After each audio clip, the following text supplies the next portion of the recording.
अलकैः परीतं ते वक्त्रं परिहसति पङ्केरुरुचिं दरस्मेरे यस्मिन् दशनरुचिरे सुगन्धो माज्यन्ति स्मर दहन మళ్ళొకసారి టెన్షన్ లేకుండా కరెక్టే మేడం, ప్రశాంతంగా రాగం చదువు. కరెక్టేనండి, కొంచెం తేడా వచ్చింది. ఆ పదాలు పలికించటము కామాస్ ఆడియో కూడా పెట్టాను చూడమ్మా. కామాసు మీరు ముందు పెట్టుకుంటే మీరు చదవడం కరెక్ట్ అవుతుంది. ఇంకొకసారి ట్రై చేయి. అరాళైః స్వాభావ్యాత్ అరాళైః స్వాభావ్యాత్ అలిక లభస్ అంటే ఒకసారి చెప్పరా ఇది? అరాళైః స్వాభావ్యాత్ అళికలభసశ్రీభిః అలకైః పరీతంతే వక్త్రం పరిహసతి పంకేరుహరుచిం దరస్మేరే యస్మిన్ దశన రుచి కింజల్కరుచిరే సుగంధౌ మాధ్యంతి స్మరదహన చక్షుః మధురిహ. ట్రై చేస్తావా? ఒకసారి ట్రై చేస్తానండి. అరాళై స్వాభావ్యా, అక్కడ విసర్గం అమ్మా. అరాళైః. ఓకే. అరాళైః స్వాభావ్యాత్ అలిక లభసిభిః అలకైః పరీతం తే వక్రం పరిహసతి పంకేరువర్చిం దరస్మేరే యస్మిన్ దశనరుచిరే దశన రుచి కింజల్క రుచిరే. రుచి దశనరుచి కింజల్క రుచిరే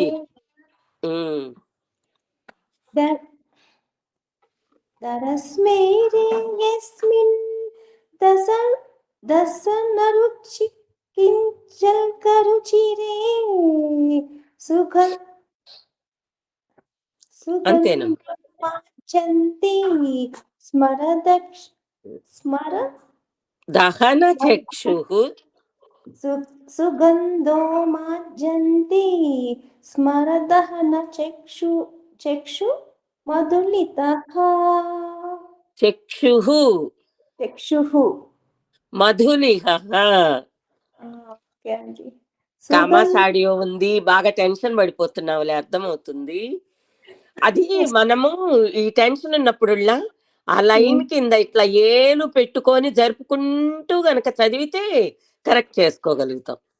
ఓకే అండి, ప్రాక్టీస్ చేయము. ఆడియోలు ఉన్నాయి కదా, అవి వినండి, ప్రాక్టీస్ చెయ్యి. ఓకే అండి.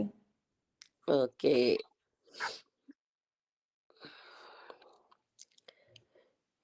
ఇంకెవరు చదువుతారు?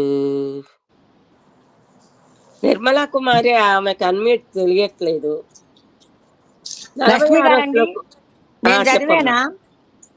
చదువమ్మా.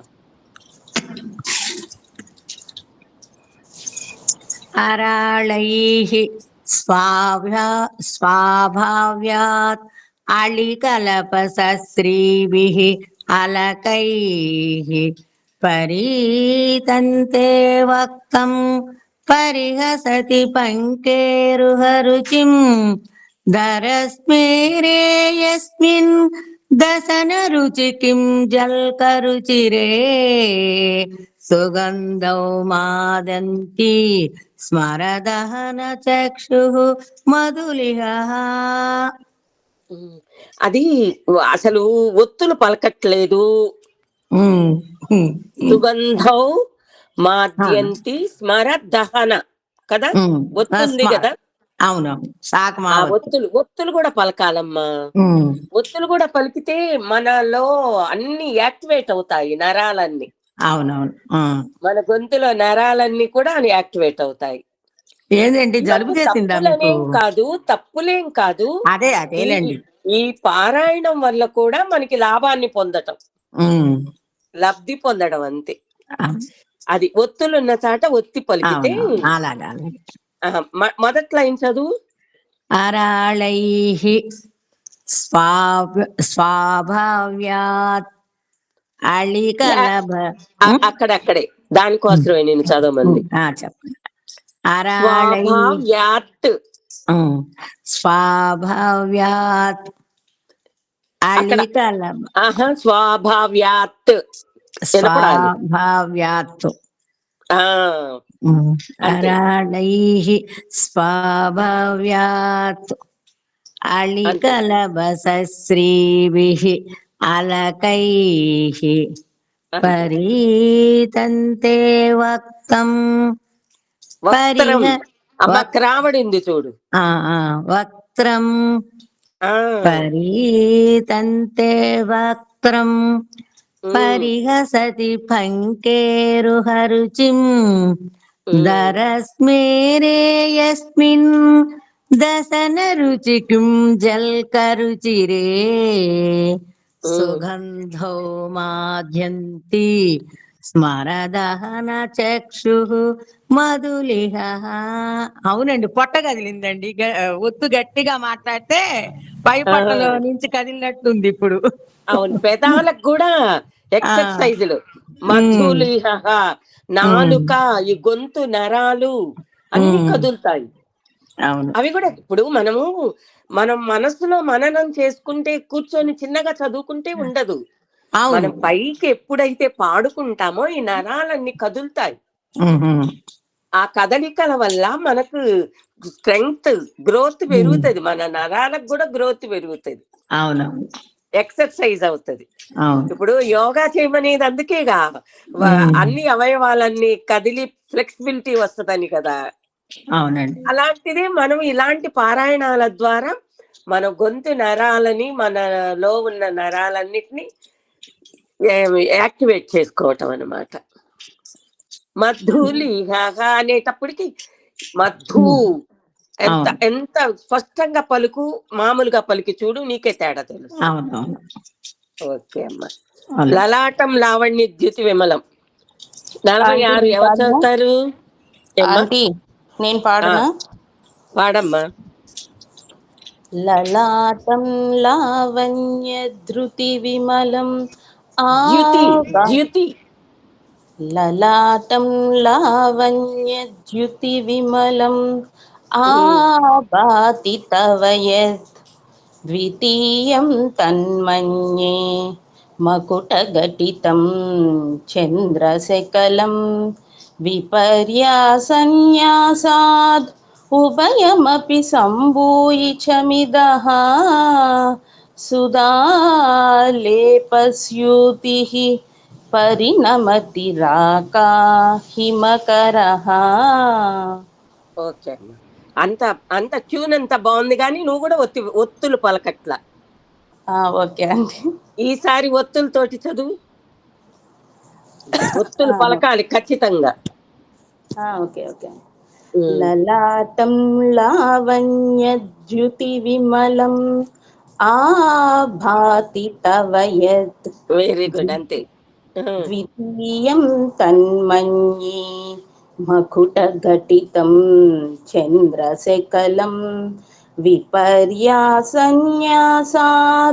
ఉభయమపి సంభూయ చమిదః సుధాలేపస్యూతిః పరిణమతి రాకా హిమకరః. శుద్ధా అక్కడ ఒత్తి పలకటం ట్యూన్ కరెక్టేనమ్మా. ఓకే. కొంచెం ఆ ఒత్తులు ఒత్తి పలకడం ఒక్కటే అలవాటు చేసుకోండి చాలు. ఓకే. వెరీ గుడ్ అమ్మ. 47వ శ్లోకం. భ్రువౌ భుగ్నే కించిత్. ఎవరు చదువుతారు? ఇప్పుడు వాళ్ళు నేను చదువుతానని ముందుకొచ్చిళ్ళు అలా రావాలి. ఎవరు ఎలా చదివినా పర్వాలా, కరెక్ట్ చేస్తాను. అంటే చదివేదా నేను? చదువమ్మా. ఒత్తులు పలకకపోతే ఊరుకోను, ఒత్తులు పలకాల్సిందే గట్టిగా. భ్రువౌ భుగ్నే కించిద్ భువన భయ భంగ వ్యసనిని నేత్రాభ్యాం మధుకర రుచిభ్యాం ధృతగుణం ధనుర్మన్యే సవ్యేతరకర గృహీతం రతిపతేః ప్రకోష్ఠే ముష్టౌ చ స్థగయతి నిగూఢాంతరం ఉమే. వెరీ గుడ్ అమ్మా. అసలు ఒత్తులన్నీ ఈ శ్లోకంలోనే వచ్చాయి. ఎంత గట్టిగా ఒత్తులన్నీ అన్ని శ్లోకాల్లో లేని ఒత్తులన్నీ ఈ శ్లోకంలోనే వచ్చాయి. బాగా చదివామమ్మా. Very good. అలా ఒత్తి పలకాలమ్మా. ప్రతి వాళ్ళకి చెప్తున్నాను, అలా ఒత్తి పలకడం అలవాటు చేసుకోండి. 48వ శ్లోకం అమ్మ. ఎవరు పలుకుతారు? నిర్మల ఎవరు పలుకుతారు? ఆంటీ నేను వాసవి. పలుకం. 48వ శ్లోకం. కామాస్ పెట్టుకున్నావా? పెట్టుకున్నా ఆంటీ. అహస్యూతే సవ్యం అహస్సూతే సవ్యం అహస్సూతే సవ్యం అహస్సూతే సవ్యం తవ నయనమర్కాత్మకతయా తవ నయనమర్కాత్మకతయా తవ నయనమర్కాత్మకతయా తవ నయనమర్కాత్మకతయా అహస్యూతే సవ్యం తవ నయనమర్కాత్మకతయా అహస్సూతే సవ్యం తవ నయనమర్కాత్మకతయా చదువు. అహస్సూతే సవ్యం తవ నయనమర్కాత్మకతయా. ఇంకోసారి. అహస్సూతే సవ్యం తవ నయనమర్కాత్మకతయా. త్రియా మాం వామంతే త్రియా మాం వామంతే త్రియా మాం వామంతే త్రియా మాం వామంతే సృజతి రజనీ నాయకతయా సృజతి రజనీ నాయకతయా సృజతి రజనీ నాయకతయా సృజతి రజనీ నాయకతయా. అని పైన ఎంత గీత గీసుకోండి అమ్మ, చిన్న గీత అక్కడ పైకి అనుకోవాలని గుర్తొస్తుంది. అలా దీర్ఘం పొల్లు ఉన్న చాట ఆ పైన అంత చిన్న గీత గీస్తే మనకు గుర్తుకొస్తుంది అనమాట. త్రియా మాం వామంతే సృజతి రజనీ నాయకతయా. త్రియా మాం వామంతే సృజతి రజనీ నాయకతయా. త్రియా మాం వామంతే సృజతి రజనీ నాయకతయా. అక్కడ పటుత్వం తగ్గిపోతుంది. ఎక్కడ రజనీ అని వచ్చేటప్పుడు డౌన్ చేస్తున్నాం. అవునా? ఓకే అండి. త్రియా మాం వామంతే సృజతి రజనీ నాయకతయా. అంతా ఒకే లైన్ అమ్మ, డౌన్ చేయొద్దు. Okay aunty. త్రియా మాం వామంతే సృజతి రజనీ అదే అక్కడే నాయకతయా. డౌన్ చేస్తున్నాం, రజనీ అని డౌన్ చేస్తున్నాం. ఓకే. సృజతి రజనీ నాయకతయా. సృజతి రజనీ నాయకతయా. అంతే అంతే, ఇంకొకసారి. త్రియా మాం వామంతే సృజతి రజనీ నాయకతయా. తృతీయా తే దృష్టి. తృతీయా తే దృష్టిః. తృతీయా తే దృష్టిః. తృతీయా తే దృష్టిః. దరదళిత హేమాంబుజరుచి. దరదలిత హేమాంబుజరుచిః. దరదలిత హేమాంబుజరుచిః.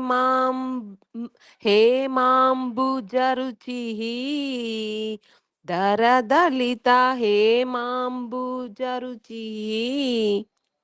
తృతీయా తే దృష్టి. దరదళిత హేమాంబుజరుచి. తృతీయా తే దృష్టిః. దరదలిత హేమాంబుజరుచిః. తృతీయా తే దృష్టిః. దరదలిత హేమాంబుజరుచిః. తృతీయా తే దృష్టిః. దరదలిత హేమాంబుజరుచిః. సమాధత్తే సంధ్యాం. సమాధత్తే సంధ్యాం. సమాధత్తే సంధ్యాం. సమాధత్తే సంధ్యాం. అమ్మ, సన్ సన్ సంధ్యాం. ఓకే సమ్ ఆంటీ. రాకూడదు. సన్ ఓకే సంధ్యాం. Okay aunty. సమాధత్తే సంధ్యాం. సమాధత్తే సంధ్యాం. ఆ, దివసే నిశయోః. దివస నిశయోః. దివస నిశయోః. దివస నిశయోః. అంతరచరీం. అంతరచరీం. అంతరచరీం. అంతరచరీం. సమాధత్తే సంధ్యాం దివసే నిశయోః అంతరచరీం. సమాధత్తే సంధ్యాం దివస నిశయోః అంతరచరీం. సమాధత్తే సంధ్యాం దివస నిశయోః అంతరచరీం. సమాధత్తే సంధ్యాం దివస నిశయోః అంతరచరీం. సమాధత్తే సంధ్యాం దివసే నిశయోః అంతరచరీం. సమాధత్తే సంధ్యాం దివస నిశయోః అంతరచరీం. ఓకే అమ్మ, మొత్తం చదువుతాను, నువ్వు మొత్తం. అహస్యూతే సవ్యం తవ నయనమర్కాత్మకతయా త్రియా మాం వామంతే సృజతి రజనీ నాయకతయా. తృతీయా తే దృష్టి దరదళిత హేమా భుజరుచిః సమాధత్తే సంధ్యాం దివస నిశయోః అంతరచరీం.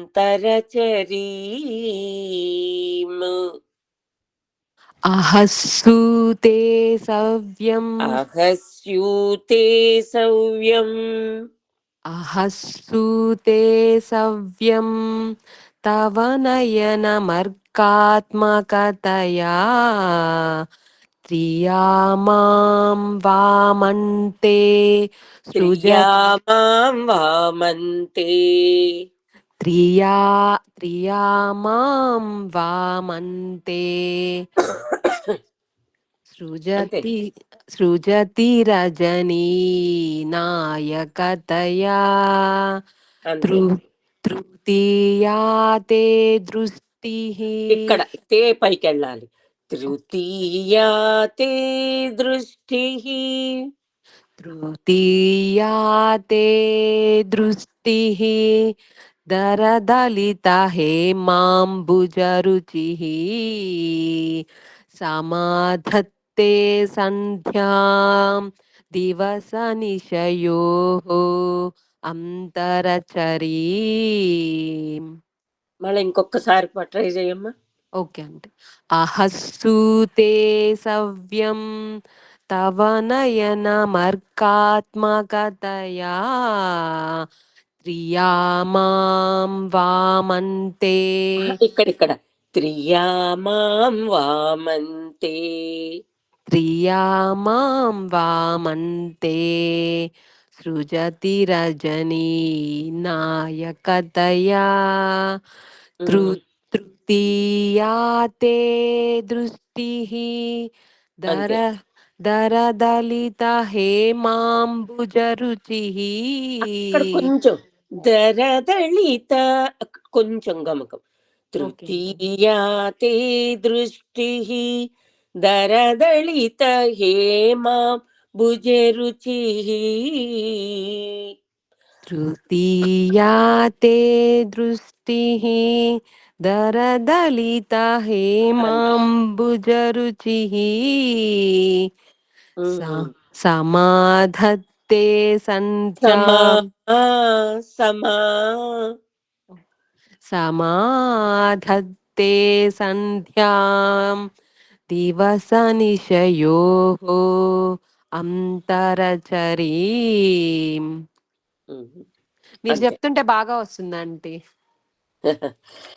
నీవంతా నువ్వు పాడలేకపోతున్నావా? అంటే అలానే అనిపించింది ఇప్పుడు. అది వస్తుంది ప్రాక్టీస్. 1-4 సార్లు ఆడియోస్ ఉన్నాయి కదా, అవి వింటుంటే వచ్చేస్తుంది. ఓకే అండి. అదే నేను చెప్తున్నప్పుడు కరెక్ట్ గానే వస్తున్నది. అది వినే కొంది బాగా నలగాలమ్మా ఇవన్నీ. నువ్వు ఒక్కసారికి రాలేదని డిసప్పాయింట్ అవ్వకూడదు. అవి బాగా మనకి సాధన చేసే కొందికి వచ్చేస్తుంది. Okay aunty. ఓకే అమ్మా.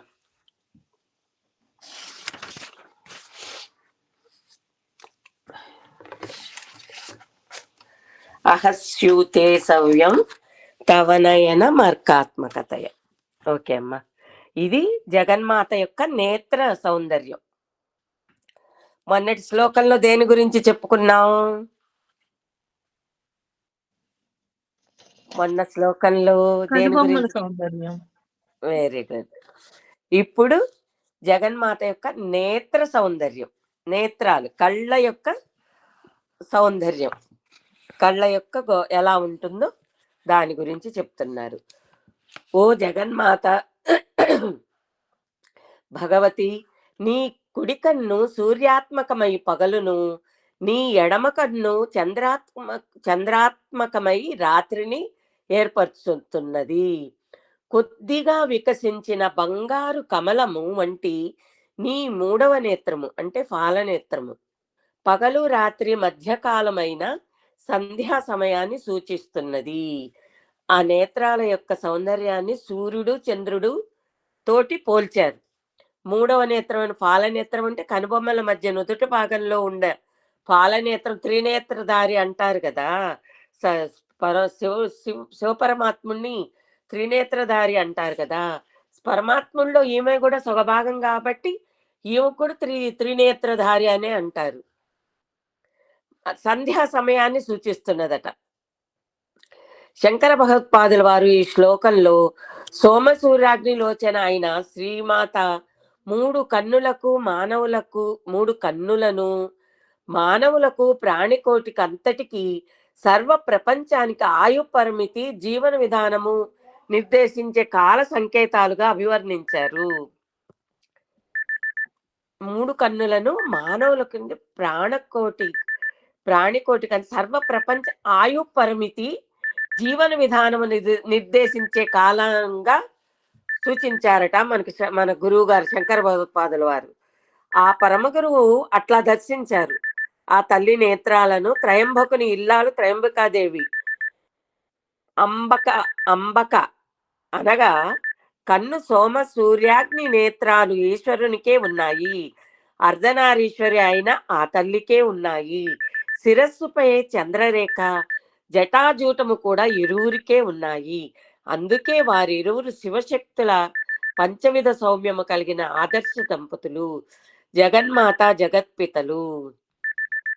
అధిష్టాన అనుష్ఠాన పంచవిధ సౌమ్యములు, అవస్థాన రూపనామ సౌమ్యములు, ఈ ఐదిటిని పంచవిధ సౌమ్యములు అంటారట. జగన్మాత మూడు కన్నులే త్రికాలాలకు ప్రతిబింబాలుగా ఉన్నాయన్నారు.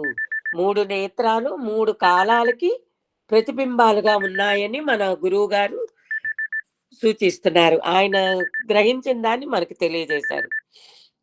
ఒక రోజు, ఒక వారం, ఒక పక్షం, ఒక మాసం, ఒక ఋతువు, ఒక ఆయనం, ఒక సంవత్సరం, ఒక యుగం, ఒక కల్పం, ఒక మహాకల్పం, బ్రహ్మకల్పం, ఇలా కాలం అవిభాజ్యంగా సాగిపోతూనే ఉంటుంది నిరంతరం.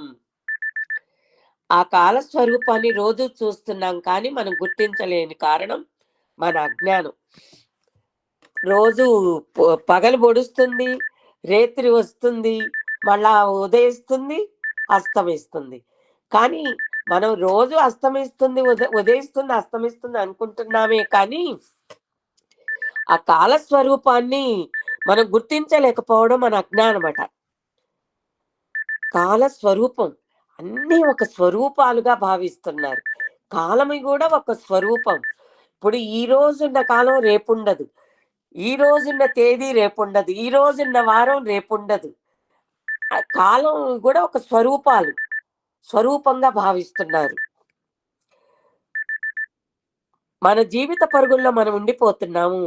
పగలు సూర్యునిలా పగటి వెలుగులో, రాత్రి చంద్రునిలా చల్లని వెన్నెలలో, సంధ్యా సమయంలోని అరుణిమ అమ్మవారి నేత్రత్రయాన్ని తెలుసుకోగించగలిగే మన స్థితికి మనం ఎదగగలిగితే ఆ తల్లి నిర్గుణ రూపం ఈ పంచభూతాలతోనూ ఎట్లా విరాట్ రూపం ధరించి నుండి ఉన్నదో కొంత బోధపడుతుంది. మనకు కేవలం సౌందర్యమే కాదు, సర్వ ప్రాణికోటికి కాల నిర్ణయాన్ని, కర్తవ్యాలను, కాలపు విలువలను, అత్యుత్తమమైన మానవ జన్మ సార్థకతను దర్శించుకోగలుగుతాము. ఎప్పుడైతే అమ్మవారి నేత్రాలను సూర్య చంద్ర సంధ్యా సమయం యొక్క ఆ రూపాన్ని మనం దర్శించుకోగలిగితే, ఆ భావన మనం గనక పొందగలిగితే, కేవలము అమ్మవారి నేత్ర సౌందర్యమే కాకుండా ఈ పగటికి రేత్రికి కారణ సంభూతులైన సూర్య భగవాను, చంద్ర పరమాత్ముని, మూడవ కన్నుకి భావన చేసిన పాలనేత్రానికి మధ్యకాలమైన సంధ్యా సమయాన్ని సూచిస్తున్నదని చెప్పారు కదా. ఈ కనుల దర్శనం కాగానే ఈ మూడు నేత్రాల భావన మనలోకి రావాలి. అది చెప్తున్నారు మనకి ఈ శ్లోకంలో.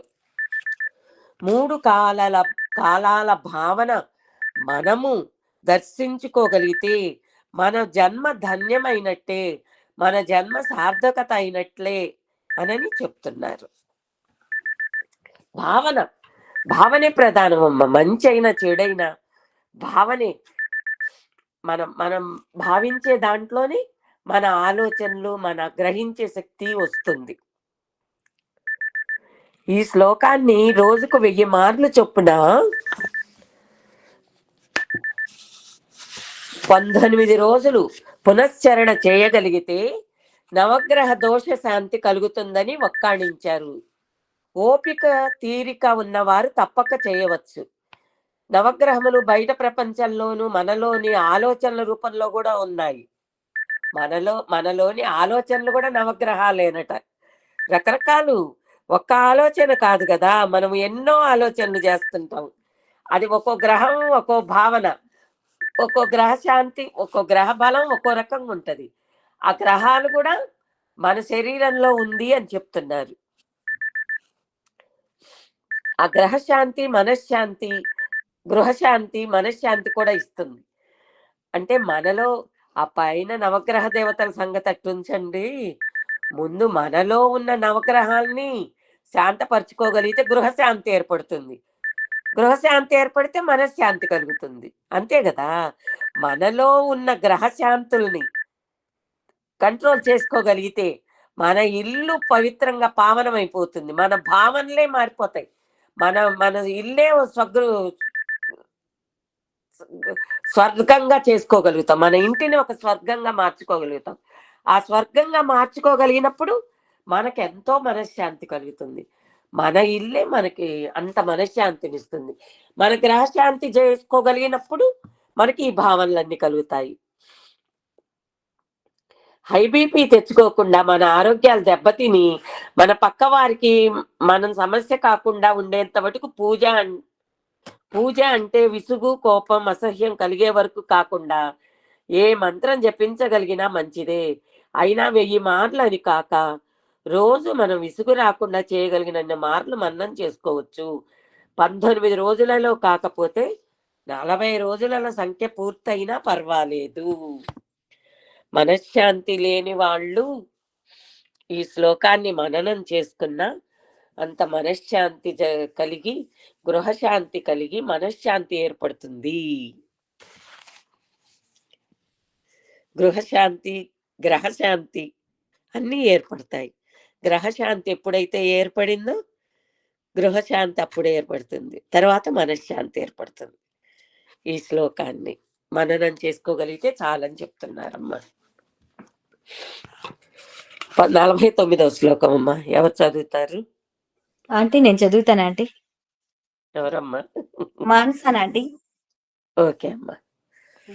49వ శ్లోకంలో దృష్టి వైభవము, 48వ శ్లోకంలో నేత్ర సౌందర్యం గురించి తెలుసుకున్నాం. నేత్రాలు వేరు, నేత్రాల దృష్టి వేరు కదా. నేత్రాల మధ్య ఉన్నే కనుబొమ్మే గానేది, కనుబొమ్మలు వేరు. కంటి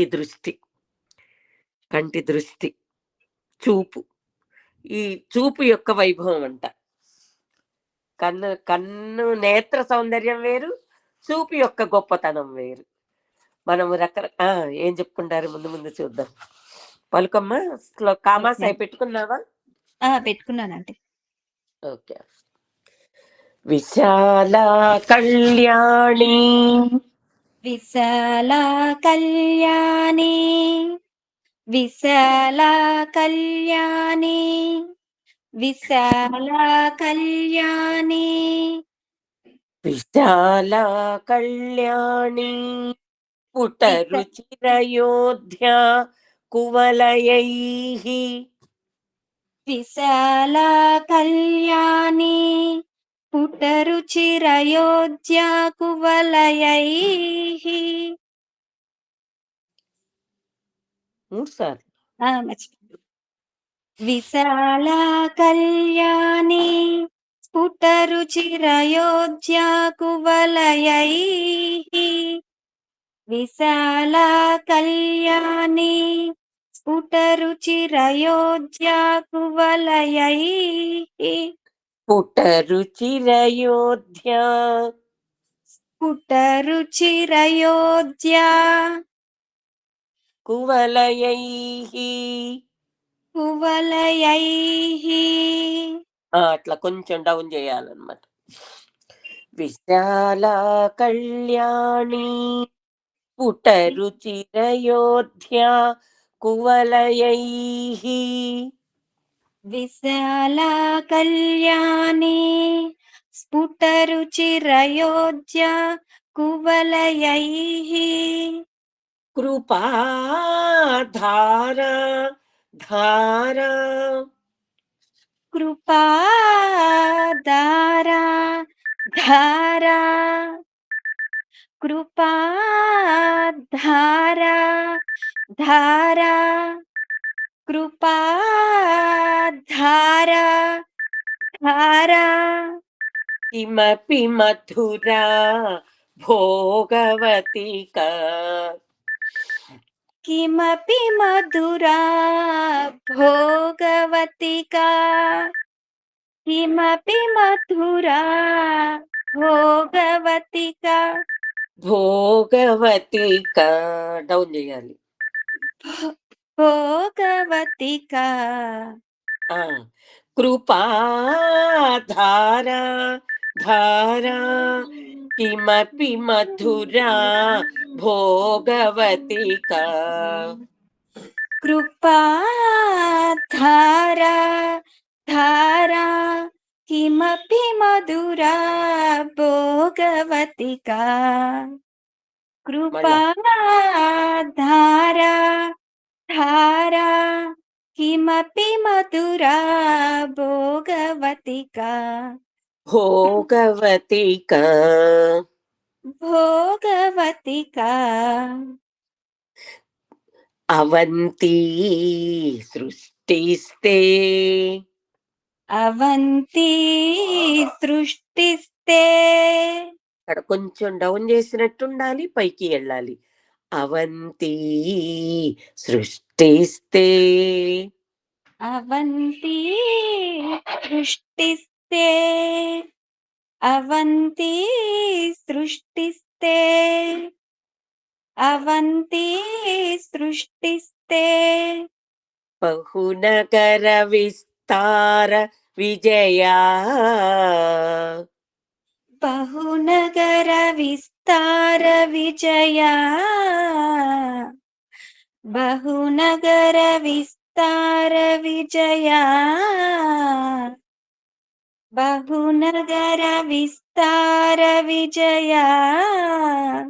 అవంతి సృష్టిస్తే బహునగర విస్తార విజయా. అవంతి సృష్టిస్తే బహునగర విస్తార విజయా. అవంతి సృష్టిస్తే బహునగర విస్తార విజయా. అవంతి సృష్టిస్తే బహునగర విస్తార విజయా. ధ్రువం తత్తన్నామ. ధ్రువం తత్తన్నామ. ధ్రువం తత్తన్నామ. ధ్రువం తప్పలేదనా ఆంటీ? కరెక్టే. ధ్రువం తత్తన్నామ. ధ్రువం తత్తన్నామ. ధ్రువం తత్తన్నామ. ధ్రువం తత్తన్నామ. చెప్పం. ధ్రువం తత్తన్నామ. ధ్రువం తత్తన్నామ. అహరణయోగ్యా జయతే. ఆంటీ ఒక్కసారి వ్యవహరణ యోగ్యనా ఆనా? అవునమ్మా, ఆ పెట్టుకోవాలా? వ్యవహరణ యోగ్య. ఆ ఓకే. ఎక్కడ నాకు అలాగ వినిపించింది, అందుకని డౌట్ వచ్చాయి. అని దీర్ఘం తీయాలి మనం. ఓకే అండి. వ్యవహరణ యోగ్య విజయతే వ్యవహరణయోగ్యా విజయతే వ్యవహరణయోగ్యా విజయతే ధ్రువం తత్తన్నామ వ్యవహరణయోగ్యా విజయతే. ధ్రువం తత్తన్నామ వ్యవహరణయోగ్యా విజయతే. ధ్రువం పైకి వెళ్ళాలి. విజయతే మళ్ళా ధ్రువం తత్తన్నామ వ్యవహరణయోగ్యా విజయతే వ్యవహరణయోగ్యా. వ్యవహరణయోగ్యా అంతే. వ్యవహరణయోగ్యా విజయతే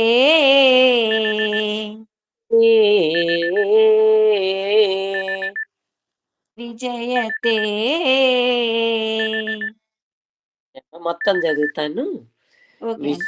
విశాలా కళ్యాణి స్ఫుట రుచిరయోధ్యా కువలయై కృపాధారా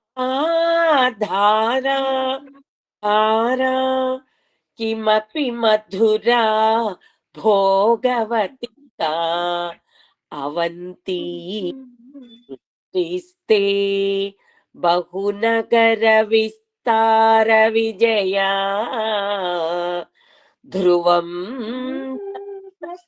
నామ వ్యవహరణయోగ్యా విజయతే.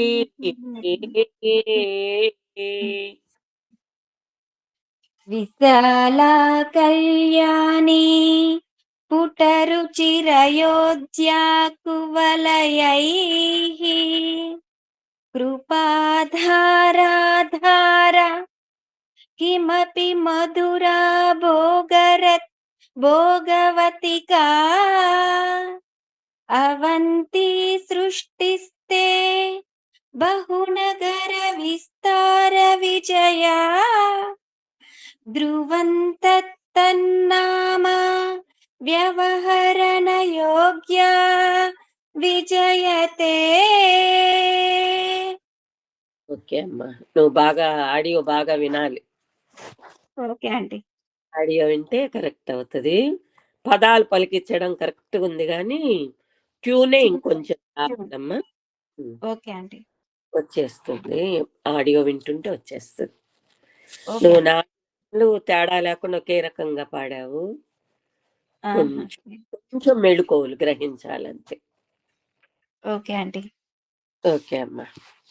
ఎవరన్నా పలుకుతారమ్మా, పాడతారా ఈ శ్లోకం? ఆంటీ పాడమంటారా? పాడమ్మా. విశాల కళ్యాణి పాడమ్మ. విశాల కళ్యాణి ఒక్కసారి చెప్పరా అంటే ట్యూన్ ఒకసారి.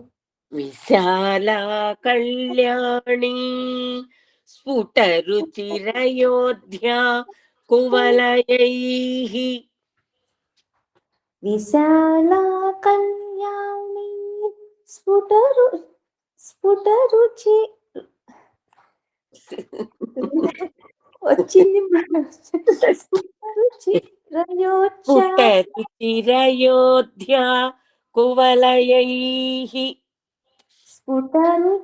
రుచిరయోధ్యా రుచిరయోధ్యా స్ఫుటిరయోధ్యా కువలయైః కృపాధారం కిమపి మధురా భోగవతికా అవంతి సృష్టిస్తే బహునగర విస్తార విజయా ధ్రువం తత్తన్నామ వ్యవహరణయోగ్యా విజయతే ధ్రువం తత్తన్నామ వ్యవహరణయోగ్య విజయతే. ధ్రువం తత్తన్నామ వ్యవహరణయోగ్య వ్యవహరణ వ్యవహరణ వ్యవహరణ అంతే. వ్యవహరణ యోగ్య విజయతే. విజయతే, విజయం సాధించాం మనం అన్నట్లు విజయతే అనాలి. విజయతే ఆ, అట్లా విజయతే విజయతే. విజయతే. అంతే అమ్మా. ఓకే అమ్మా. ఈ శ్లోకంలో జగద్గురువుల వారు అమ్మవారి వివిధ దృష్టి వైభవాలను వర్ణిస్తున్నారట. దృష్టిలో కూడా చాలా రకాలు ఉంటాయి కదా. స్ట్రైట్ గా చూసే చూపు ఉంటుంది, సైడ్ కు చూసే చూపు ఉంటది, కరుణతో చూసేది ఉంటది, కోపంతో చూసేది ఉంటది, ప్రేమగా చూసే దృష్టి ఉంటది, ఆనందంగా చూసినప్పుడు ఒక రకమైన చూపు, భలే ఆ దృష్టి వేరుగా ఉంటది, ఆవేశంగా ఉన్నప్పుడు చూసే దృష్టి వేరుగా ఉంటది కదా. దాని గురించి వర్ణించి చెప్తున్నారు. ఈ దృష్టి ప్రభావం ఎలా ఉంటుందో చెప్తున్నారు. తల్లి భగవతి, నీ దృష్టి విశాలయై కళ్యాణి అయి వికసించిన పద్మముల కాంతి కలిగి కువలయై అయోధ్యాయై కృపాధారలకు ఆధారమగుచు ధారయై అవ్యక్తమగుచు మధురమయై అవంతికయై జయోజ్వాలయగుచు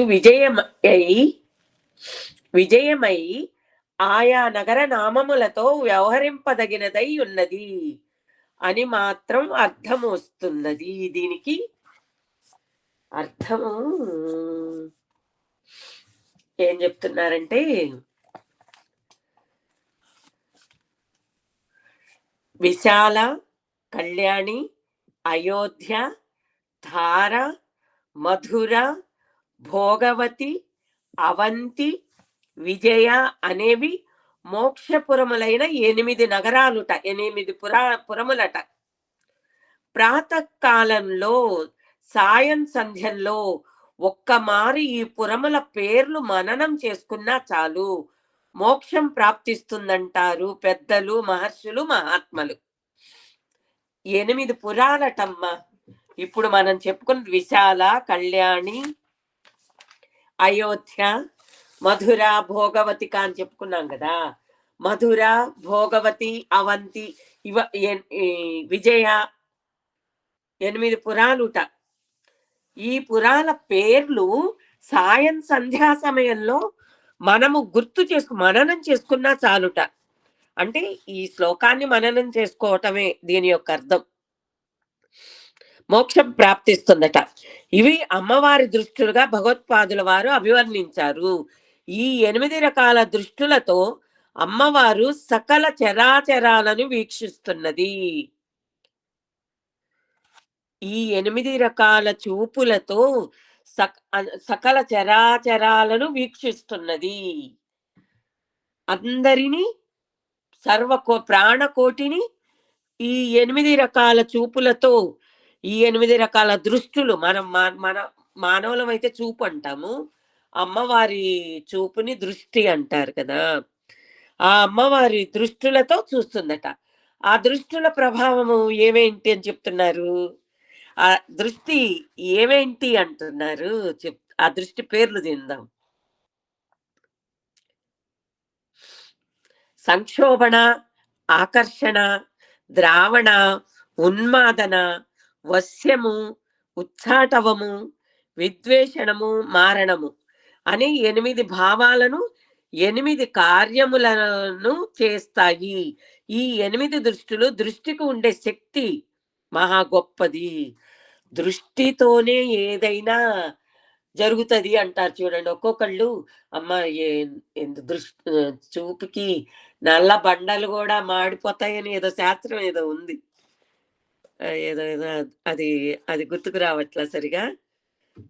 పగిలి నల్ల బండలు గూడా పగులుతాయి. ఒక్కో దృష్టి పడిందంటే ఎంత దిష్టి తగిలిందో మా అబ్బాయికి, మా అమ్మాయికి, మాకు అనుకుంటుంటాం గదా! అలాగే ఈ దృష్టి 8 రకాలుగా చెప్తున్నారు. అంతర్వికాసము, ఆశ్చర్యము, దృష్టిల పేర్లను రకరకాలుగా మొలక నవ్వులతో కూడింది, అలస భావము, కళ్ళు చంచలంగా కదిలిస్తూ ఉంటారు ఒక్కొక్కరు, అదొక దృష్టట. స్నిగ్ధమైన నవ్వు కళ్ళల్లో మెరుస్తుంటుందట, ఇదొక చూపుట. ఇలా రకరకాల చూపుల యొక్క అభివర్ణించారన్నమాట. చూపుల యొక్క ప్రభావాన్ని అభివర్ణించారు. అయితే తేలికగా మనకు అర్థం కావాలంటే ఒక స్త్రీని పోల్చి చెప్తున్నారు. దాని గురించి చెప్పుకుందాం. ఒక స్త్రీ ఉమ్మడి కుటుంబంలో ఉందనుకుంటాము. ఆమె బిడ్డకు పాలిస్తూ కూర్చొని ఉంటుందనుకుందాం. బిడ్డపై వాత్సల్య దృష్టి ప్రసరిస్తుంది. అంతేగా ప్రేమగా బిడ్డని తల నిమురుతూ బిడ్డని పాలిస్తుంది కదా. అదే సమయంలో అటుగా వచ్చి అత్తగారిని ఆ పని నేను చేస్తాలేండి, మీరు స్థిమితంగా కూర్చోండి అనేది వినయపూర్వకంగా మాట చెప్పినట్లుగాను చూడగలదు. అత్తగారి వైపు చూసే దృష్టి కూడా నేను చేస్తాలేండి, మీరు కూర్చోండి అనే చూపు, మాట అర్థమయ్యే విధంగా కూడా చూపు చూడగలదుట. ఒక స్త్రీ గురించి చెప్తున్నారు. ఇంతలో అక్కడికి వచ్చిన మామగారినో బావగారినో చూచి గౌరవ పురస్సరంగా కనురెప్పల అల్లార్చి వారి పెద్దరికాన్ని గౌరవించనుగలదు. ఎవరైనా వస్తుంటే వాళ్ళ బావగారు మామగారు వస్తే పెద్దవాళ్ళు వచ్చారు కదా, గౌరవంగా కూడా ఆ చూపుని చూపించగలదుట. ఏం కావాలయ్యా?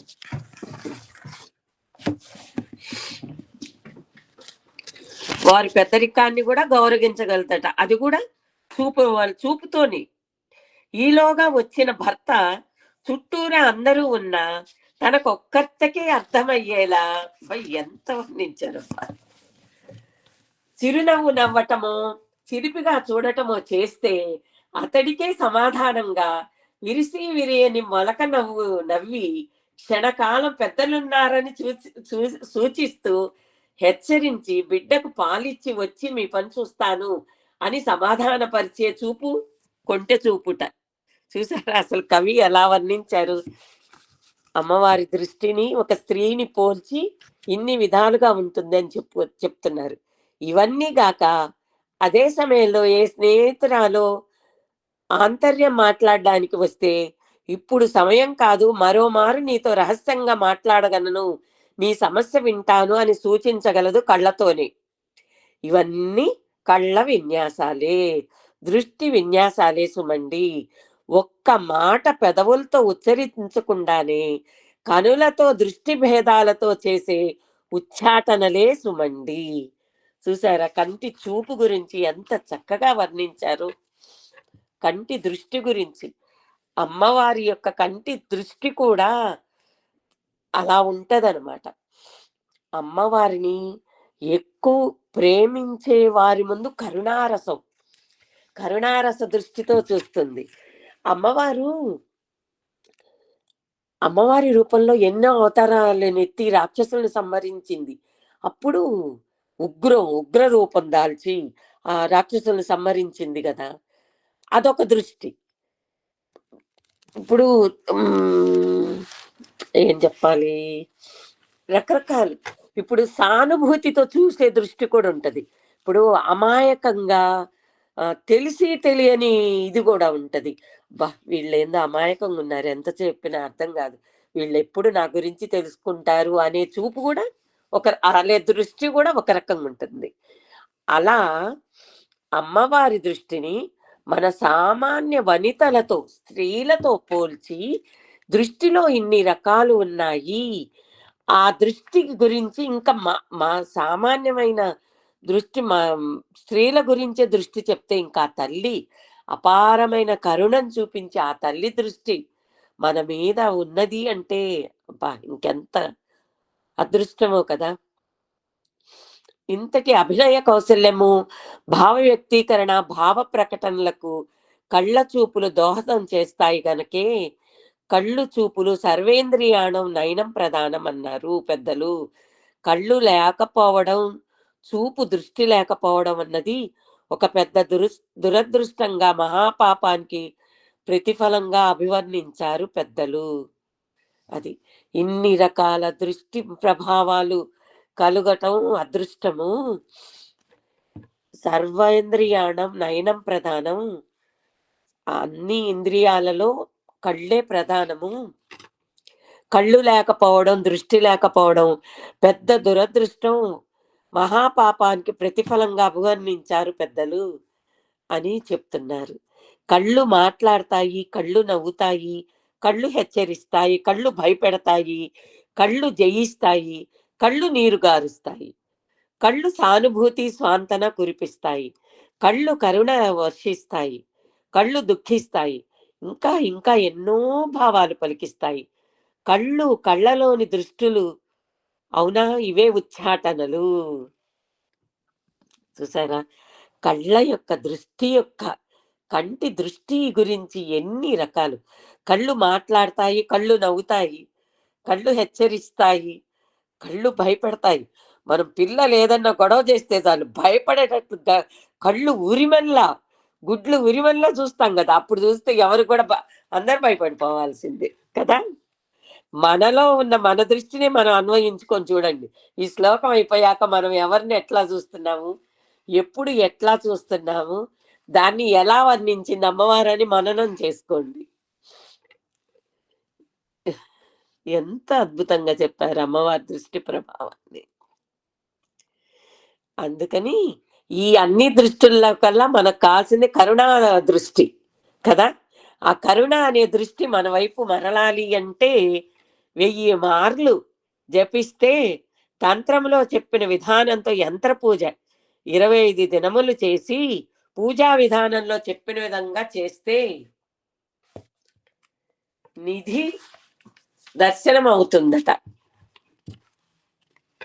తంత్రశాస్త్రాలు తంత్రంగా పూజించే వారి గురించి చెప్తున్నారు. ఇవన్నీ మనం చేయలేంలే, మనం సాధారణ మానవులం కాబట్టి భక్తి శ్రద్ధలతో అమ్మవారి పాదాలను ఆశ్రయిస్తే ఆ తల్లి మనకు తన చరణ సన్నిధి అనే మహానిధి ప్రసాదిస్తుంది. అది చాలు.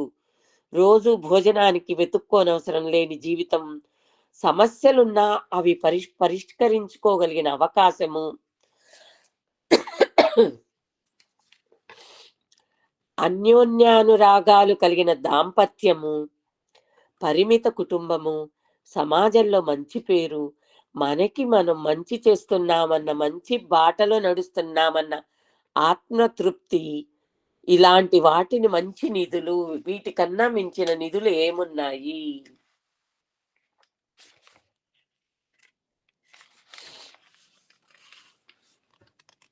ఓకే, ఇంతకన్నా మంచి నిధులు ఏమున్నాయమ్మా మనకి? లిమిట్ కుటుంబం, భక్తి శ్రద్ధలతో అమ్మవారి పాదాలను ఆశ్రయిస్తే చాలు, మనకు కావాల్సినవన్నీ మనం సాధించుకోగలము. అన్యోన్యమైన దాంపత్య జీవితం ఇంతకన్నా కావాల్సిన, ఆ దాంపత్య జీవితం అన్యోన్యంగా ఉంటే దానితోటే మన జీవితాన్ని ఎంతో సార్థకత చేసుకోగలమమ్మా. ఎటువంటి బాధల్ని, ఎటువంటి సమస్యల్ని కూడా ఎదుర్కోగల శక్తి ఏర్పడుతుంది. మననం మంచి చేస్తున్నామన్న మంచి భావన, మంచిగా నడుస్తున్నామన్న మంచి భావన ఏర్పడుతుంది అని చెప్తున్నారు. అంతకన్నా నిధులు ఇంకేం కావాలి?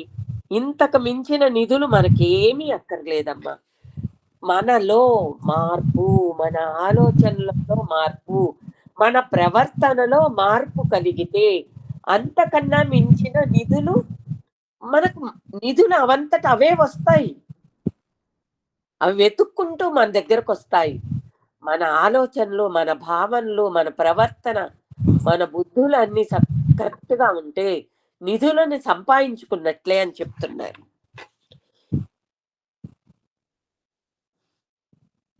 42వ శ్లోకం నుండి 49వ శ్లోకం వరకు గల ఈ 8 శ్లోకాలను అన్ని ఒక అధ్యాయం అంటారుట.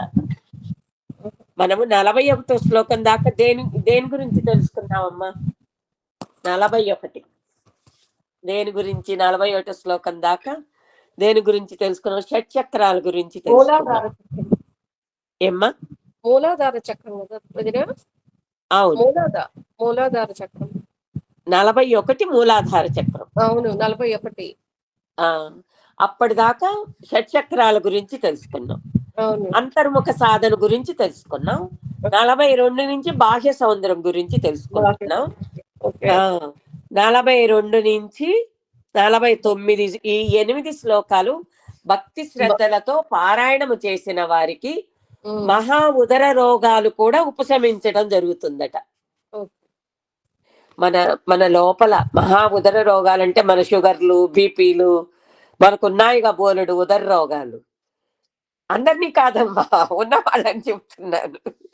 ఉన్న వాళ్ళకి అందరికీ కూడా ఉపశమనం కలుగుతుందట 42 నుంచి 49 దాకా. 49 అంతే. 49 దాకా మనము ఈ శ్లోకాలను మననం చేసుకోగలిగితే మనలో ఉన్న అనేక వ్యాధులు కూడా శాంతపడతాయి. శారీరకమైన ఆరోగ్యము, మానసిక ఆరోగ్యము రెండు సాధించుకోగలిగినప్పుడు ఆధ్యాత్మిక ప్రగతికి అవరోధాలు ఉండవు సుమా.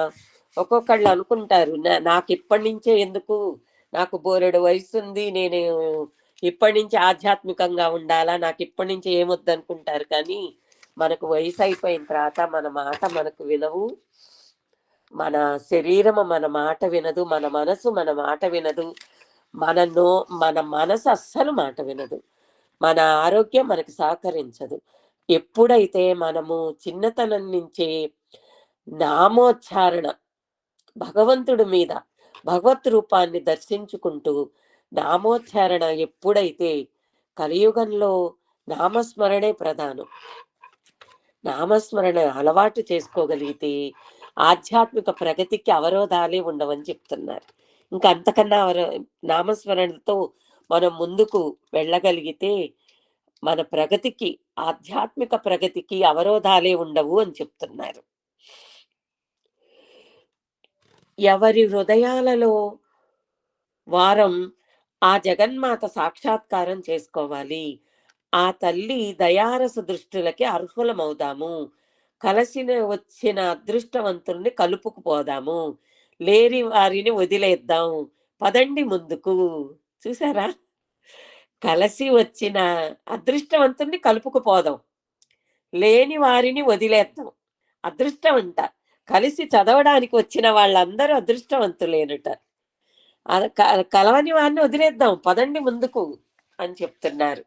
ఈ 49వ శ్లోకం దాకా మననం చేసిన వాళ్ళకి అంత అదృష్ట ప్రాప్తి, మనకు అన్ని రకాలుగా మనకి శాంతి కలిగి, ఆరోగ్యం కలిగి, మనము ప్రగతికి, ఆధ్యాత్మిక ప్రగతికి అవరోధాలు లేకుండా చేయగలుగుతాము అని చెప్తున్నారమ్మా. 49వ శ్లోకం.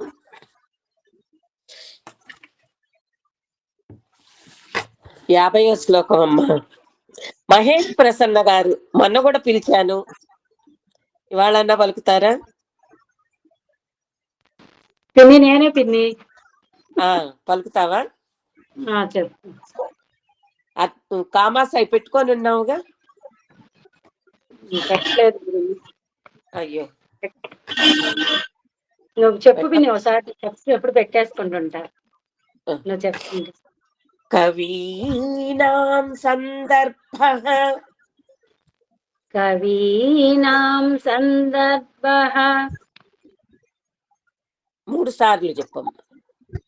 కవీనాం సందర్భః, కవీనాం సందర్భః, తబక మకరందైకరసికం, స్తబకమకరందైకరసికం, స్తబకమకరందైకరసికం, స్తబకమకరందైకరసికం, కవీనాం సందర్భః స్తబకమకరందైకరసికం కవీనాం సందర్భః ఒత్తి పలకమ్మ. కవీనాం సందర్భః స్తబకమకరందైకరసికం కటాక్షం వ్యాక్షేప కటాక్షవ్యాక్షేప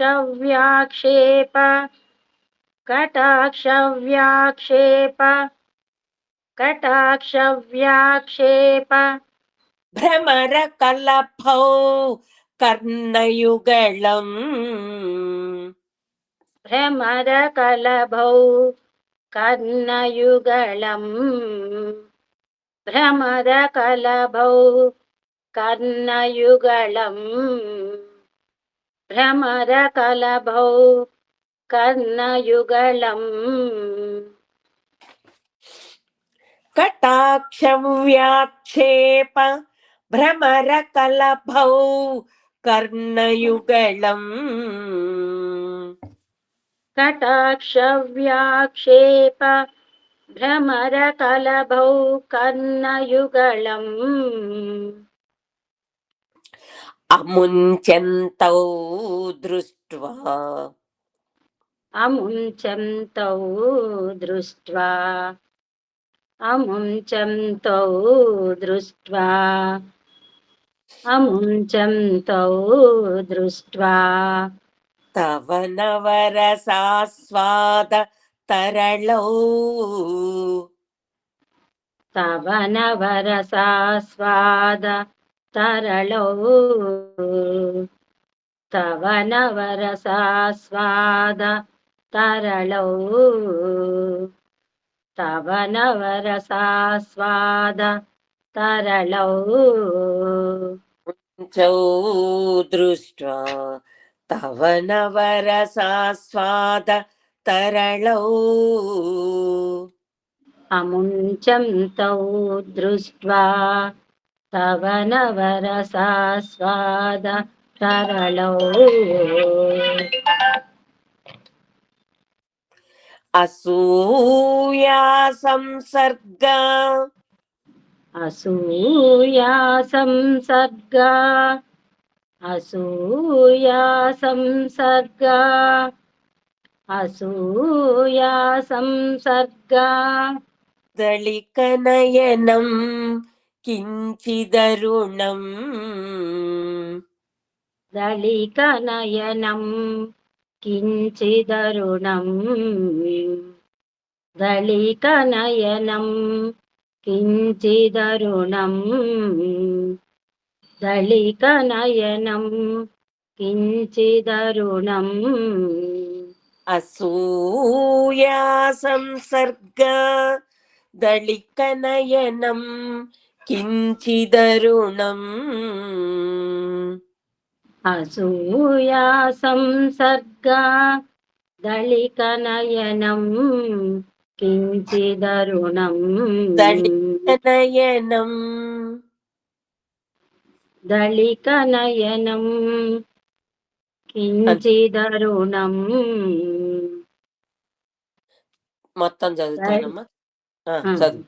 దళి కవీనాం సందర్భః స్తబకమకరందైకరసికం కటాక్షవ్యాక్షేప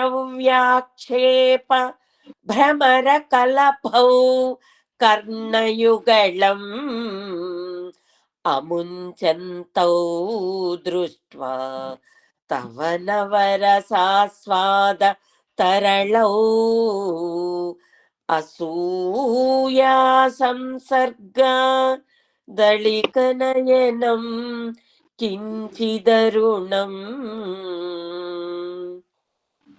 కవీనాం చెప్పేదా చెప్పమ్మా. కవీనాం సందర్భః స్తబకమకరందైకరసికం రసికం రసికం డౌన్ చేయకూడదు, క్వశ్చన్ మార్క్ లాగా రావాలి రాగం. మళ్ళా ట్రై చేయి. కవీనాం సందర్భః స్తబకమకరందైకరసికం. డౌన్ చెయ్యద్దు. మకరందైకరసికం రసికం. కవీనాం సందర్భః స్తబకమకరందైకరసికం కటాక్షవ్యాక్షేప కటాక్షవ్యాక్షేప కటాక్షవ్యాక్షేప భ్రమరకలభౌ కర్ణయుగళం అముంచంతౌ దృష్ట్వా తవ నవరసాస్వాదతరళౌ అసూయా సంసర్గా దళికనయనం కించిదరుణం. కించిదరుణం. కించిదరుణం. Okay, thank you.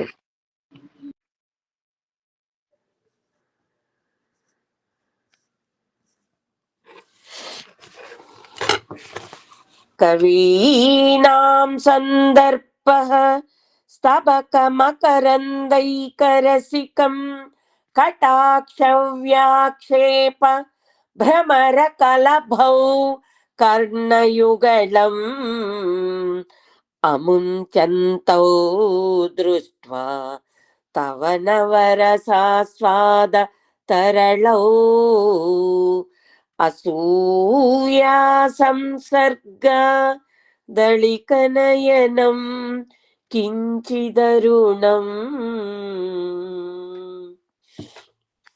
ఓకే అమ్మా, ఈ శ్లోకం అంట ఫాలనేత్రం గురించి అరుణతత్వం ఎట్ట. ఫాలనేత్రం, ఫాలనేత్రం అంటే ఎక్కడ ఉంటుందని చెప్పుకున్నాం? ఏమ్మా? నుదురు. ఎవరు చెప్పింది? నేనే పిన్ని. నువ్వే పరళాని. అదే కనుబొమ్మల మధ్య నుదుటి భాగంలో పాలనేత్రం ఉంటుందని చెప్పుకున్నాం కదా. రెండు కన్నుల దృష్టి గురించి చెప్పుకున్నాం. ఇప్పుడు పాలనేత్రం, దివ్య దృష్టి. దివ్య దృష్టి అంటారు దాని, పాలనేత్రం. దాని గురించి చెప్తున్నారు, ఈ పాలనేత్రం గురించి. మహాకవులు, దేవీ భక్తులైన మహాకవులు తమ తమ కావ్యాలు అమ్మవారికి వినిపిస్తుండగా ఆ కవిత్వ ఝరిలోని నవరసాలను అత్యంత శ్రద్ధాసక్తులతో ఆలకిస్తున్న జగన్మాత చెవులను, పాలనేత్రం చెప్తూ చెవుల గురించి కూడా చెప్పారు. ముందు ముందు ఏం చెప్తారో చూద్దాం. కర్ణాలను అన్నారు. తుమ్మెదల బారు వంటి నల్లని చూపులతో, ఆ కర్ణాంతం సాగిన పక్క చూపులతో ఆమె కళ్ళు ఆమె కర్ణాలను వదిలి రాలేకుండా ఉన్నాయి. ఆమె కళ్ళు చెవులకు ఈ కవులు తమ కావ్యాలను విన్నవిస్తుండగా ఆమె చెవులు, ఆమె కళ్ళు ఆమె కర్ణాలను వదిలి రాకుండా ఉన్నాయట. అంటే ఈ చెవుల్లో వినపడుతున్నాయి కదా వాళ్ళ కవిత్వ ఝరి, అది వింటూ ఆమె కళ్ళు పక్కకి రాలేకుండా ఉన్నాయట. అంటే కవులు అంత చక్కగా అమ్మవారిని అభివర్ణిస్తారు. కళ్ళకు వినికిడి శక్తి లేదు కదా, కానీ ఆ నవరస కావ్యాలు వినాలని కుతూహలమాయా. మరి ఎలా? కళ్ళకి వినే శక్తి లేదు కదా, కావ్యాలను వినాలి అంటే చెవుల వల్లే వినగలదు, కానీ ఆ నవరసాలను వినాలి అని కుతూహలం ఉందట. అందుకే ఆ తల్లి ఆ కర్ణాంత విశాల నేత్రాల చూపులు ఆమె చెవుల వరకు సాగి ఆ కావ్యాలలోని నవరస స్వాదన చేస్తున్నాయి. ఆ కవిత్వాన్ని వింటూ కళ్ళ చూపులు నవరస స్వాదన అంటే ఆ కవులు వినిపించిన కావ్యాలలోని భావన నవరస స్వాదనతో ఈమె చూపులు చూపిస్తున్నాయట. నవరసాలుగా వాళ్ళు వినిపించే కావ్యాన్ని బట్టి ఆమె దృష్టి మారుతుంది. అది దాని అర్థం. నవరసాస్వాదన. ఇదంతా చూస్తున్న ఆ తల్లి పాలనేత్రానికి అసూయ కలిగింది. పాల భాగంలో ఉన్న ఆ కన్ను ప్రక్కల వరకు కనురెప్పలు త్రెప్పలేదు. నేరు చూసే ఆ కన్ను లక్షణం, పైగా అది అగ్నినేత్రం. సాధారణంగా మూసుకునే ఉండాలి. ఆ దాటుగా కోపంగా తెరిస్తే ప్రణయాలు సంభవించే ప్రమాదం ఉన్నది కదా. ఆ కర్ణాంతం చూపు ప్రసరింపలేదు కదా ఈ నేత్రం. అర్థమైందా ఈ కన్ను చూపు గురించి? మూడో నేత్రం తెరిస్తే చాలు శివుడు భగ్నమైపోతుంది అంటారు కదా. ఆ ఆమె కన్ను, ఆ మూడో పాలనేత్రం కన్ను తెరిచి చూడలేదు. తెరిచిందంటే భస్మం అయిపోతుంది, ప్రమాదం, ప్రళయాలు సంభవిస్తుంది అని ఆ కన్ను భావిస్తుందట. కనుప్రెక్కల వరకు కనురెప్పల్ని కూడా తిప్పలేదు.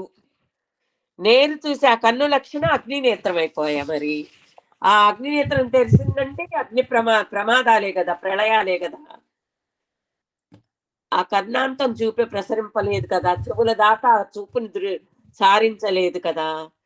పాలనేత్రం అగ్నిగుణం కలిగినది కనుక కించిత్ అరుణవర్ణంలోనే ఉంటుంది సహజంగా.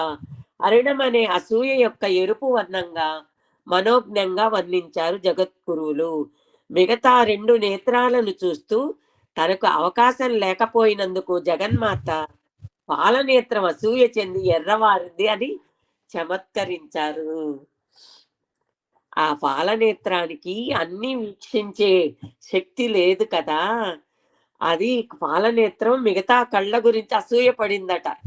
ఏదో చమత్కారం అంతే, గురువులు అసూయ చెందింది అని చమత్కరిస్తున్నారు అని చెప్తున్నారు.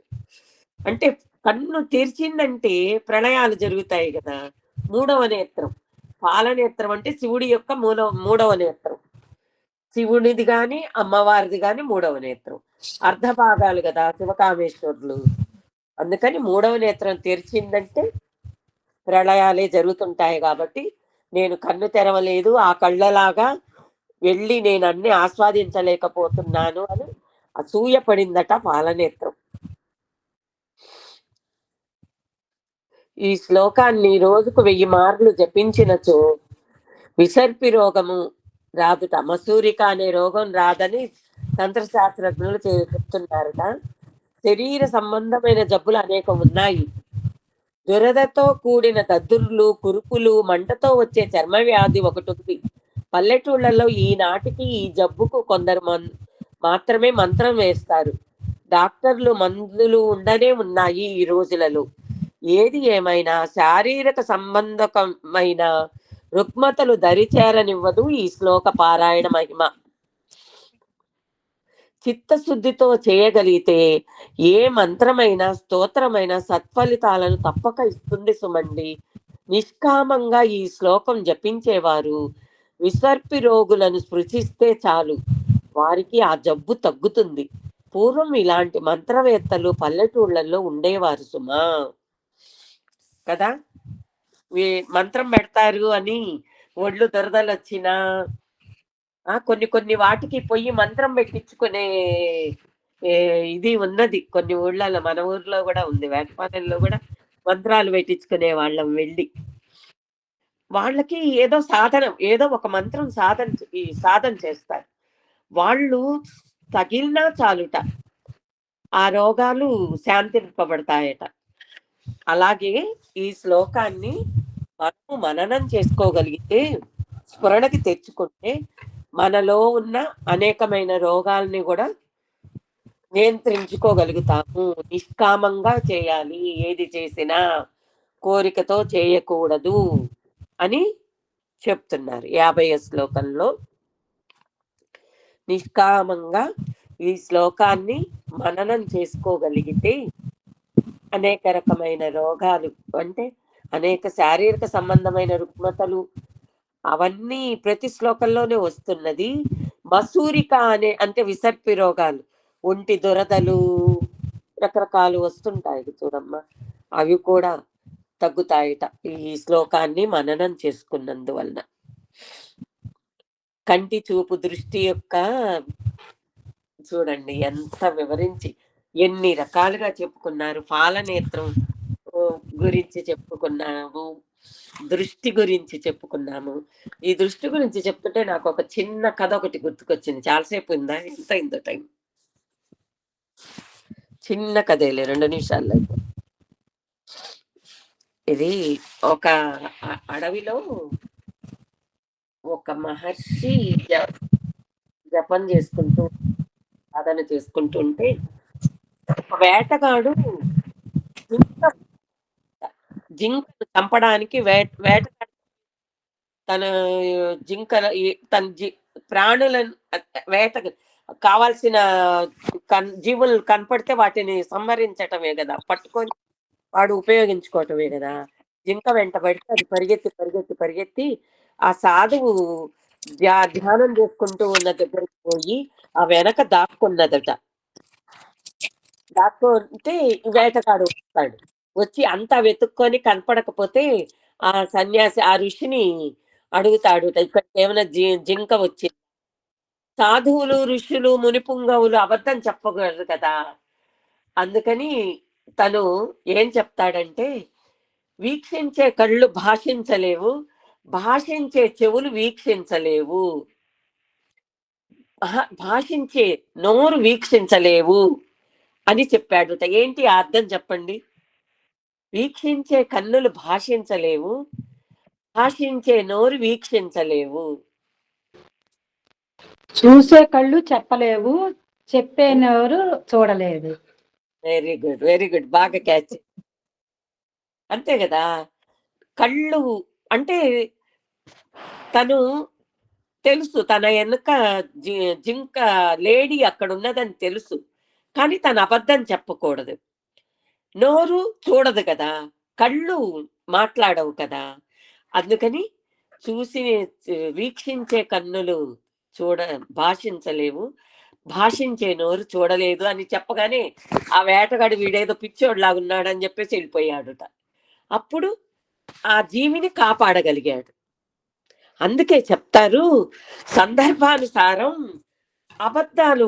ఎప్పుడు అబద్ధాలు ఆడకూడదు. ఒక ప్రాణికి, ఒక మనిషికి, ఒక జీవికి, ఎవరికైనా సరే అబద్ధం వల్ల, మనం చెప్పిన సత్యము వల్ల బాధ కలిగేటట్లున్నా, దానివల్ల వాళ్ళకి ప్రమాదం జరిగేటట్లున్నా, వాళ్ళకి ఏ విధమైన చెడు జరిగేటట్లుంటే అబద్ధం చెప్పడంలో తప్పు లేదుట. మేము సత్యవంతులము, మేము ఉన్న మాటే మాట్లాడాము, మాదేం తప్పు లేదు అనని మనం అనుకున్నాం. ఆ మాట వల్ల ఎదుట వాళ్ళకి బాధ కలిగిన, ఏదైనా ప్రమాదం జరగదాని ఎన్నో ఉంటాయి కదా. దాని వలన ఎదుట వాళ్ళని బాధించిన వాళ్ళం అవుతాం. అది కూడా ఒక దోషమే మనకి. అందువల్ల సందర్భానుసారంగా మన మాటని కూడా మార్చుకోవాలట. అలా అనుకున్నామని ఎప్పుడు మన ఇష్టం వచ్చినట్టు అబద్ధాలు ఆడకూడదు, అది కూడా దోషాలే. అక్కడ ఎదుట వారికి నష్టం కలిగే విధంగా ఉంటే మనం సత్యాన్ని పలకూడదు. మనం చెప్పే సత్యం వల్ల వారికి బాధ కలిగేటట్లు, వారికి నష్టాన్ని కలిగించే విధంగా ఉంటే మాటని దాటేయాలి. ఇప్పుడు చూడు, ఆయన కళ్ళు మాట్లాడలేవు, మాట్లాడే కళ్ళు, నోరు చూడలేదు అని చెప్పి అలా దాటేశాడు. అలా మనం కూడా అలవాటు చేసుకోవాలి, మాటని దాటేయడం. మనమంత గొప్ప పండితులం కాకపోయినా మనకి తటస్థపడ్డ వాళ్ళకి బాధ కలిగించే విధంగా ఏదైనా సత్యాన్ని మనం దాటేయడం అలవాటు చేసుకోవాలి. నాకు ఈ శ్లోకం ద్వారా చెప్పాలనిపించింది, చెప్పాను. ఓకే అమ్మ, అర్ధ సెంచరీ కొట్టాము, 50 శ్లోకాలు పూర్తి చేసుకున్నాము. రేపేం చేద్దాం? 30 నుంచి 50 దాకా ఒక్కొక్కరు 2 శ్లోకాలని చదవండి అమ్మ రేపు. అలా అన్నానందే జాయిన్ అవ్వద్దు, అందరు జాయిన్ అవ్వాలి. 30వ శ్లోకం నుంచి 50 శ్లోకం దాకా 2 శ్లోకాలని చదువుకొని రండి. మీరు శ్లోకంలాగా పాడినా చాలు, పద్యంలాగా చదివినా చాలు, రాగం ఉన్నా చాలు, రాగం లేకపోయినా చాలు, అందరూ పాడడానికి ప్రయత్నం చేయండి. ఎవరు ఏ 2 శ్లోకాలు పాడినా పర్వాలేదు. ఒకళ్ళు పాడిని నేను పాడకూడదు అనేం లేదు. మీరు చక్కగా ప్రయత్నం చేయండి. చక్కగా అందరూ సాధన చేస్తే ఖచ్చితంగా అందరూ ముందుకొస్తారు. రేపు తక్కువ మంది జాయిన్ అయితే మాత్రం నా మనసు తృప్తి ఉండదు. కాబట్టి అందరు జాయిన్ అవ్వండి. రేపు 30 నుంచి 50 లోపల 2 శ్లోకాలని అందరూ పాడడానికి ప్రయత్నం చేయండి. నేను అడిగినవి పాడతారా? మీ ఇష్టమైనవి పాడతారా? అది చెప్పండి. నువ్వే చెప్పు పిన్ని, అందరు కన్ఫ్యూజ్ అవ్వకుండా ఉంటారు. నేనే చెప్పమంటావా? రేపు అందరూ పేరు పిలిచి నువ్వు ఈ 2 పాడమ్మా అని చెప్పాలి. ఇంకా అంతే, లేకపోతే ఎవరైతే చదవాలో కన్ఫ్యూజ్ అయిపోతుంటారు. ఓకే, అందరు అన్ని ట్రై చెయ్యాలి. అయితే అప్పుడు అన్ని శ్లోకాలు ట్రై చేయండి. ఆంటీ 10 శ్లోకాల వరకు చెప్పచ్చు. అంటే అంటే ఒకేసారి 20 శ్లోకాలు కాకుండా 10 అలా 20 శ్లోకాలు మొత్తం చెప్పమనట్లా. అలా కాదండి. ప్రాక్టీస్ అవ్వాలి కదా 20 శ్లోకాలు. ఆ, 10 పెట్టుకుంటే బాగుంటది కదా అని తక్కువలో అవును. ఇవాళ సరే. 10 రేపు 10 అలా పెట్టుకోవచ్చు కదా. అంతా కొంతమంది కొత్తగా నేర్చుకునే వాళ్ళం కదా వదిన, అందుకని ఆ, 10 పెట్టండి వదిన. కొన్నాళ్ళు అలా ప్రాక్టీస్ అయినాక మళ్ళీ తర్వాత వెళ్ళొచ్చు కదా మిగతా ఓకే వాటికి. ఓకే అమ్మా, బాగుంది మీ ఆలోచన కూడా. ఆ, అలాగే చేద్దాం. ఆ, 40 దాకా సాధన చేసుకొని రండి. ఈ ఓకే. 40లో 41, 42 ఒకళ్ళు, 43, 44 ఒకళ్ళు అని అలా పిలుస్తాను. పిలిచిన వాళ్ళు దాన్ని పాడడానికి ప్రయత్నం చేయండి. బాగా అందరికీ పాడేటప్పుడు పక్కన వాళ్ళు కూడా వింటుంటారు కాబట్టి వాళ్ళకి కూడా సాధన అవుతుంది. ఓకే అమ్మ, మీరు చెప్పినట్లే చేద్దాం. 10 శ్లోకాలే. రేపు 10, ఎల్లుండి 10 నేర్చుకుంటే 51లోకి అడుగు పెడతాము. 50 అడుగులు వేసాము మనం ఇప్పటికి. 2 నెలలు అయిందా మనం మొదలు పెట్టుకుని? గుర్తు రావట్లా ఎప్పుడు మొదలు. ఏమ్మా? జూలై 17 స్టార్ట్ చేసాము. ఇవాళ డేట్ సెప్టెంబర్ 2 సెకండ్. ఓకే. నెల మీద 20 రోజులు అంతే. ఓకే అమ్మా. వంశీ, రేపు నువ్వు కూడా చదవాలి, పాడాలి. చదవటం కాదు, పాడాలి. షూర్ అండి, షూర్. ఈ 10 శ్లోకాలే కాబట్టి ఛాయిస్ ఇచ్చారు. మా ఓకే అండి. ప్రేక్షకులు ఛాయిస్ తీసుకున్నారు. 10 చదువుతావా ఆంటీ అని. అలాగే చేద్దాం. అలాగే ఈ రోజు మీకు బాగా కోల్డ్ గా ఉన్న క్లాస్ తీసుకున్నారండి, సో అందరం రేపు జాయిన్ అయ్యి ఖచ్చితంగా పాడతాము. అది ఈ కంట్రీస్ ఎంత చెప్పాలని మీకు ఎంత తపనగా ఉందో అర్థమవుతుంది వదిన. మీరు ఎంత ఇది చెయ్యాలో అందరినీ, అవునవును, ఎంత మోటివేట్ తప్పిస్తున్నారో చెయ్యాలి. అర్థమైపోతుంది మీ యొక్క భావం. ఏంటంటే నాకు మొన్న ఒక కంట్రీకి వెళ్ళామమ్మా. కంట్రీసే మారటం ఇక్కడ. నేను మళ్ళా ఇండియాకి రాబోతున్నా కదా, అన్ని చూపించాలని కంట్రీకే తీసుకెళ్తున్నారు. వేల్స్ అనే కంట్రీకి వెళ్ళాము. అదంతా బాగా కొండ ప్రాంతం అన్నమాట. అప్పుడే మనము ఈ శ్లోకం నేర్చుకొని చెప్పున్నా. గతైర్ మాణిక్యత్వం గగనమణి బిస్సాంధ్ర కటితం. ఆ శ్లోకం యొక్క భావన ఏం చెప్పుకున్నాం చెప్పండి? కిరీటంలో ద్వాదశాధిపతుల్ని దర్శనం చేసుకుంటున్నట్టు భావించుకోమనుకున్నాం కదా. అసలైతే అది కొండ ప్రాంతము. ఈ ట్రైన్ లోనే కింద నుంచి